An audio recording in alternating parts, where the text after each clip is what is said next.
हालांकि प्रशासन ने संभल में जिस मस्जिद को मुस्तफ़ा कादरी को गिराया गया है उसको लेकर भी पूरा मामला क्या है हम आपको समझा देते हैं। अब नखासा इलाके के केसरुआ गांव का ये मामला है। सरकारी ज़मीन पर यह मस्जिद बनाई गई थी।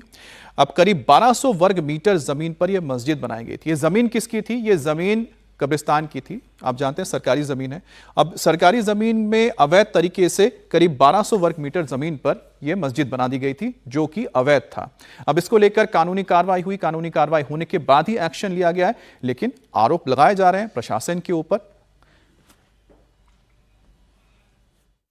जमीन से अवैध को लगातार हटाया जा रहा है। इसी क्रम में गांव केसरुआ में कब्रिस्तान की जमीन पर अवैध कब्जे की शिकायत थी, जिसमें तहसीलदार कोर्ट में बात दर्ज करके नोटिस जारी किया गया था। वहां पे सुनवाई के बाद कब्जे हटाने का ऑर्डर किया गया था, जिसके विरोध में अपील में जिलाधिकारी कोर्ट में अपील की गई थी। उस कोर्ट में भी दोनों पक्षों को पर्याप्त नोटिस देकर के साक्ष्य प्रस्तुत करने का अवसर दिया गया। उसके बाद सुनवाई की गई। सुनवाई में पाया गया कि कब्जे का कोई प्रमाण नहीं है और कब्जा सार्वजनिक जमीन पर बना हुआ है, अवैध है, तो इसके दृष्टिकोण की कार्रवाई की जाए। इसी क्रम में डिमोलिशन की कार्रवाई आज हम लोग कर रहे हैं। सर के भी इस तरीके से जो कब्जे हैं, अवैध कब्जे हैं सारी जमीन पर बहुत बार जाते रहे। निरीक्षण भी किया है, देखा है, कुछ पोस्टर्स हम लोगों को मिले हैं, आई लव मोहब्बत जिन पर लिखा हुआ है और बाकी अग्रिम जाँच की जा रही है। अंडा भी मिला है, उसको भी दिखवाया जा रहा है। आगे जैसा भी जाँच में प्राप्त होगा आपको बताएं। और हमारे साथ रुचि कुमार जुड़ गई हैं। रुचि, पहली चीज़ तो यह है कि जब यह मस्जिद अवैध थी, बनाई गई थी, उसको लेकर कानूनी कार्रवाई हुई, उसके बाद इसको गिराया गया। लेकिन दूसरी तरफ जो सपा के सांसद हैं वो सरकार के ऊपर ही आरोप लगा रहे हैं। क्या उनको ये नहीं पता है कि यह मस्जिद अवैध है?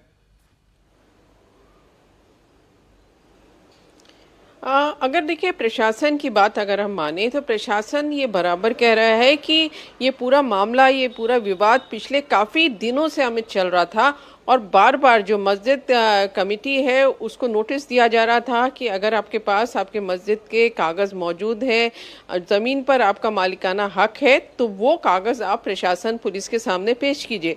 लेकिन जो मस्जिद कमेटी है वो कागज़ पेश नहीं कर पाई। काफ़ी मौका मिला, कोर्ट में सुनवाई हो रही थी, तहसीलदार कोर्ट में, डीएम कोर्ट तक ये मामला पहुंचा था और जब वो कागज़ नहीं दे पाए उसके बाद ये नियम के हिसाब से कार्रवाई हुई है।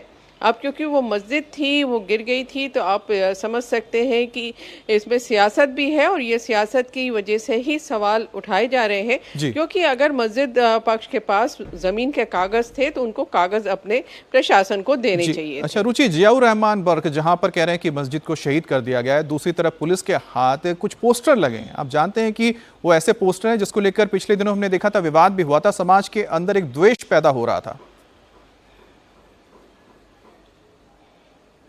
अब पुलिस इसकी जांच कर रही है कि ये जो आई लव मोहम्मद करके कुछ पोस्टर्स और कुछ झंडे वहाँ पर मिले हैं वो वहाँ पर आखिर आए कैसे, वहाँ पे क्या हो रहा था, कौन लोग थे जिन्होंने लाके वहाँ पोस्टर रखा, मस्जिद के कुछ लोग इसमें शामिल थे या बाहर के लोगों ने ये काम किया। इस सब चीज़ों की पड़ताल पुलिस कर रही है। कल तो पुलिस प्रशासन का पूरी ताकत आप कह सकते हैं वो लगी हुई थी, क्योंकि वहाँ पर बुलडोज़र एक्शन हो रहा था, मस्जिद गिराई जा रही थी।